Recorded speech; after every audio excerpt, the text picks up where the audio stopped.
Bangladeshi players का boycott किया जाए और जो सोल्ड हुए हैं उन्हें दोबारा जो है आईपीएल से निकालकर बाहर फेंका जाए।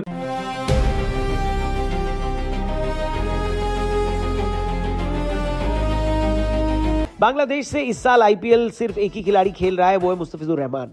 तो मैदान में देखा जाएगा जब बांग्लादेशी प्लेयर उतरेंगे मैदान में खेलने के लिए या आएंगे मैदान में, तो फिर जो रिएक्शन वहां की जनता का होगा, वहां पर उन हिंदू भाइयों का होगा जिसने अपने भाई को जलता हुआ देखा, वो तो तब पता चलेगा कि आपके आईपीएल में कैसे 2-4 चांद लगा दिए जाते हैं। अब सिर्फ हर जगहों पर पैसा और यही सारी चीजें मायने रखेंगी। 2 कौड़ी के बांग्लादेशी को लिया है मुस्तफिजुर रहमान को 9.2 करोड़ में, और वहां पे बांग्लादेश के अंदर जो है इतने कलेश मचे हुए हैं, ये सब चीजें हो रही है हिंदुओं के साथ। हिंदू युवक की बेरहमी से हत्या और उसी बांग्लादेश खिलाड़ी पर मेहरबान बीसीसीआई। क्या और वहां पर हिंदुओं के साथ जो हो रहा है उस चीज को लेकर बांग्लादेश के सारे प्लेयर जो है वो अंडरग्राउंड फैसले किए गए कि इनको उठाना नहीं है। पाकिस्तानियों को बैन कर दिया है, तो हम किस बेस पे ये मुस्तफिजुर रहमान है, इसको 9.2 करोड़ देख, इतना पैसा उनके बाप ने देखा कभी बांग्लादेशियों के? भारत माँ की धरती पर किसी बांग्लादेशी और पाकिस्तानी खिलाड़ियों को इस जमीन पर खेलने का कोई अधिकार नहीं है।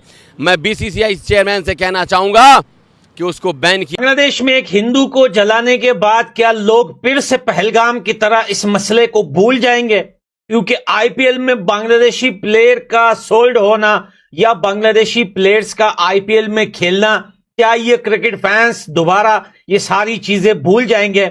मुझे लगता है कि नहीं भूलेंगे, क्योंकि आज वो सारे क्रिकेट फैंस और वो आईपीएल के चाहने वालों का एक ही सवाल है आईपीएल से कि बांग्लादेश के प्लेयर्स आखिर आईपीएल में क्यों खेलेंगे। बांग्लादेश में एक हिंदू को जलाने के बाद देखिए, ये एक हिंदू की बात नहीं है, क्योंकि सरकार चेंज होने के बाद बांग्लादेश के अंदर बहुत सारे हिंदुओं के घर जलाए गए, जुल्म हुआ उनके ऊपर, लेकिन अब तो हद हो गई है। बांग्लादेश के अंदर टीपू चंद्रा दास के जलाने के बाद क्या बांग्लादेशी प्लेयर डिजर्व करते हैं आईपीएल में खेलने के लिए? क्या वो लोग बर्दाश्त कर पाएंगे, वो आईपीएल के फैंस जो वहां पर मैच देखने आएंगे, जिन्होंने उन अपने भाई को वहां पर जलते हुए देखा? ये सवाल मैं नहीं, बल्कि ये सवाल आज वो पूरी दुनिया के अंदर वो क्रिकेट फैंस और आईपीएल के फैंस उठा रहे हैं। जो कारनामा बांग्लादेश के अंदर बांग्लादेशियों ने एक हिंदू के साथ किया है, क्या उसके बाद बांग्लादेशी प्लेयर बड़े आराम से आईपीएल में खेल पाएगा? आखिर ऐसा क्यों होता है कि लोग ये सारी चीजें बड़ी आसानी से इग्नोर कर देते हैं और बड़ी आसानी से भूल जाते हैं? आज हम ये खुलेआम बोलते हैं, सबके सामने बोलते हैं कि एक इंसान को जलाना बिल्कुल हैवानियत है, बल्कि इंसानियत नहीं है। बांग्लादेश के अंदर एक हिंदू को जलाकर बांग्लादेश ने न सिर्फ अपने देश का नाम बल्कि दुनिया के सामने अपना इमेज एक हैवानियत की तरह डिस्प्ले कर दिया है कि भाई बांग्लादेश के अंदर कैसे कैसे हैवान रहते हैं लोग हैं यार। ये मतलब वहां का प्लेयर अगर सेफ नहीं है तो वहां का क्राउड में क्या हो रहा होगा, हिंदुओं के साथ क्या हो रहा होगा? ऐसी कंट्री के जब हमने पाकिस्तानियों को बैन कर दिया है, तो हम किस बेस पे ये मुस्तफिजुर रहमान है, इसको 9.2 करोड़ देख, इतना पैसा उनके बाप ने देखा कभी बांग्लादेशियों के? तो क्यों दे रहे हैं हम यार? ये भी तो नहीं होना चाहिए ना। फिर बांग्लादेशी प्लेयर को भी बैन करो। आपने क्यों बुला रहे हो उनको? आपने 2 बार करके दिखाया है। पिछले साल दिल्ली ने रिप्लेसमेंट ले लिया था बीच सीजन में जब इनका एक बॉलर बाहर हुआ था। इस बार इन्होंने फिर करके दिखा दिया कि फिर, और वो भी ऐसा नहीं कि कुछ छोटा मोटा अमाउंट 9.2 करोड़ कि नहीं, सीधा ही अमाउंट खत्म ही कर दो।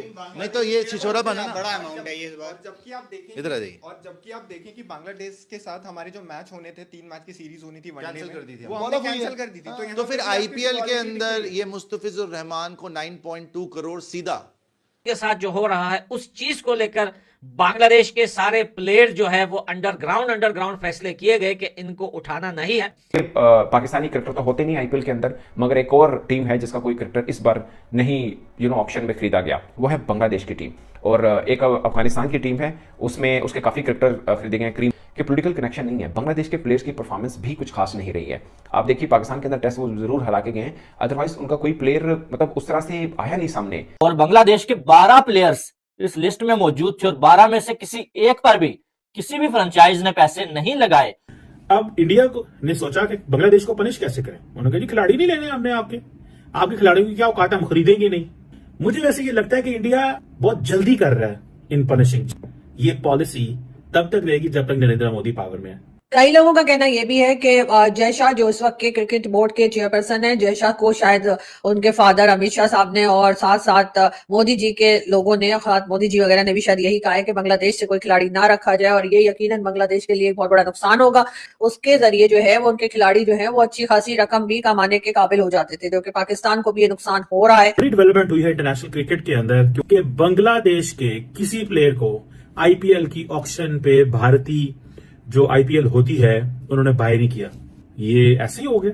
नहीं, ये भारत के जय शाह साहब ने, अमित शाह साहब ने, नरेंद्र मोदी साहब ने, डॉक्टर जयशंकर साहब ने, ये मोहम्मद यूनुस साहब और बांग्लादेश को सबक सिखाया कि हम जब मर्जी तुम्हें बाइकआउट कर दें, जब मर्जी तुम्हें निकाल दें और हम डिटरमाइन करेंगे कि तुमने खेलना या नहीं खेलना। थोड़ा सा पीछे चले जाएं, कुछ साल पहले पाकिस्तानी प्लेयर्स को आईपीएल में लेना बंद कर दिया गया था। क्यों? क्या पाकिस्तानी प्लेयर्स अच्छा नहीं खेल सकते? क्या अच्छे बैट्समैन नहीं है? अच्छे बॉलर नहीं है? अच्छी फील्डिंग नहीं करते? ग्लोबल रैंकिंग में नाम नहीं है? क्या वजह है? सिर्फ एक वजह है, India is using IPL as a tool for coercion. इस टाइम बांग्लादेश में जो हिंदू युवकों के साथ में हो रहा है, उसके बाद एक सवाल तो हर एक भारतीय के मन में हो कि क्या आईपीएल में बांग्लादेशी प्लेयर्स को खिलाना चाहिए या नहीं। इस टाइम पर बांग्लादेश में जो हिंदुओं के साथ में हो रहा है वह अत्यंत ही निंदनीय है। दुनिया भर में इस और कड़ी निंदा की जा रही है। हिंदुओं के प्रति बांग्लादेश में ऐसा व्यवहार होने पर भी केकेआर की तरफ से एक बांग्लादेशी प्लेयर को इस बार के आईपीएल सीजन में खिलाया जा रहा है, जिस पर बहुत बड़ी कंट्रोवर्सी हो रही है। अब देखना ये होगा कि क्या बांग्लादेश में इस तरह से एक हिंदू युवक को पीट कर हत्या कर देने के बाद भी आईपीएल में बांग्लादेशी प्लेयर को खिलाया जाएगा या नहीं। इस पर आपकी क्या राय है, कमेंट करके जरूर